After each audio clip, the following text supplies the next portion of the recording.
Fête du Corpus Christi, 19 juin 2022. Dieu nourrit son peuple. La Bible nous donne de nombreux épisodes où Dieu nourrit son peuple. En fait, dans la Bible, le mot nourriture est mentionné plus souvent que le mot prière. Lorsque Dieu nous nourrit, nous avons de la force.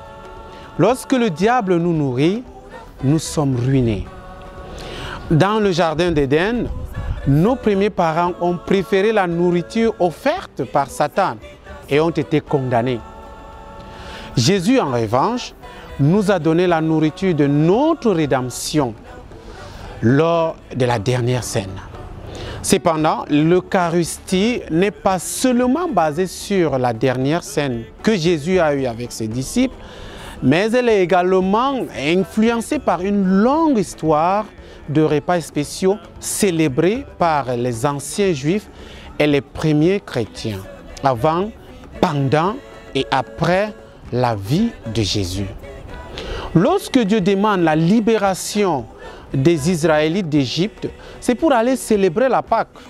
C'est ainsi que les Israélites ont partagé le repas de la Pâque avant de quitter l'Égypte, comme nous le lisons dans le livre de l'Exode, chapitre 12, versets 1 à 28. Cela constituait leur force spirituelle et physique pendant le voyage. Ils devaient célébrer ce repas de la Pâque tous les ans, comme le rapporte le livre de l'Exode, chapitre 12, versets 43 à 51. Lévitique, chapitre 23, versets 4 à 14. Nombre, chapitre 9, versets 1 à 14. Chapitre 28, versets 16 à 25. Deutéronome, chapitre 16, versets 1 à 8. Lorsqu'ils avaient faim, ils se plaignaient à Dieu et ils les nourrissaient dans le désert avec de la manne, des cailles et de l'eau.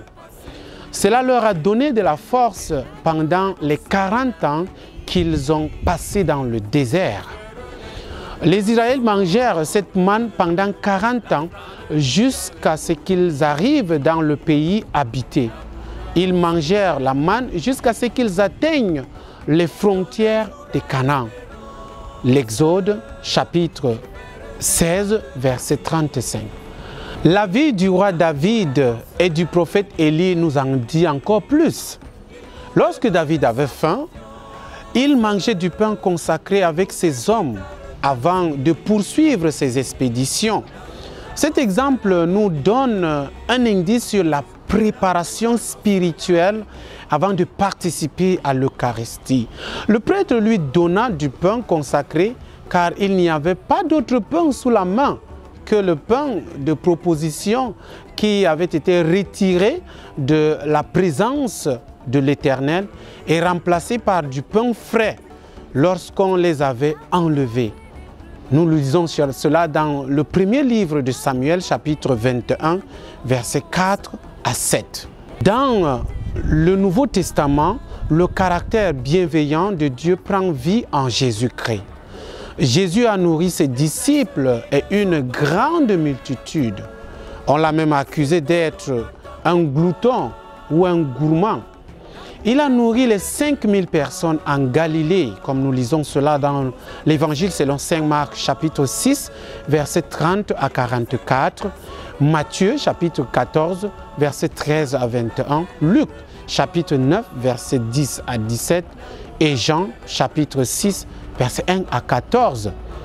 Il a également nourri une autre foule de 4000 personnes. Marc chapitre 8, versets 1 à 10 et Matthieu chapitre 15, versets 32 à 39. Tout cela s'est fait avec du pain physique. À partir de l'épisode de la nourriture des 5000 personnes dans l'évangile de Jean chapitre 6, une grande théologie eucharistique est développée dans laquelle Jésus dit que sa chair est une vraie nourriture et son sang une vraie boisson. Autrement dit, nous trouvons dans ces épisodes des interprétations de l'institution formelle de l'Eucharistie lors de la dernière scène. Jésus nous a laissé un mémorial de sa vie, de sa mort et de sa résurrection. Il a pris la dernière scène avec ses disciples. Marc, chapitre 14, versets 12 à 27. Matthieu, chapitre 26, versets 17 à 30. Luc, chapitre 22, versets 7 à 39. Et aussi dans la première lettre de Saint Paul apôtre aux Corinthiens, chapitre 11, versets 23 à 25. Il a ordonné à ses disciples, lors de la dernière scène, de rompre le pain en mémoire de lui. En célébrant la fête du très saint corps et sang de Jésus-Christ, nous croyons fermement à la transsubstantiation. C'est le moment où le pain et le vin cessent d'être du pain et du vin, mais sont changés en substance, en corps et sang de Jésus. Nous savons et croyons en la présence réelle de Jésus dans le pain consacré, car il n'a pas mâché ses mots. De nourriture, l'Eucharistie est devenue un élément d'adoration, parce que nous adorons Jésus et que nous croyons qu'il est présent dans son corps, son âme et sa divinité dans l'Eucharistie. Alors, adorer l'Eucharistie signifie adorer Jésus. Et que Dieu Tout-Puissant vous bénisse, le Père, le Fils et le Saint-Esprit. Amen.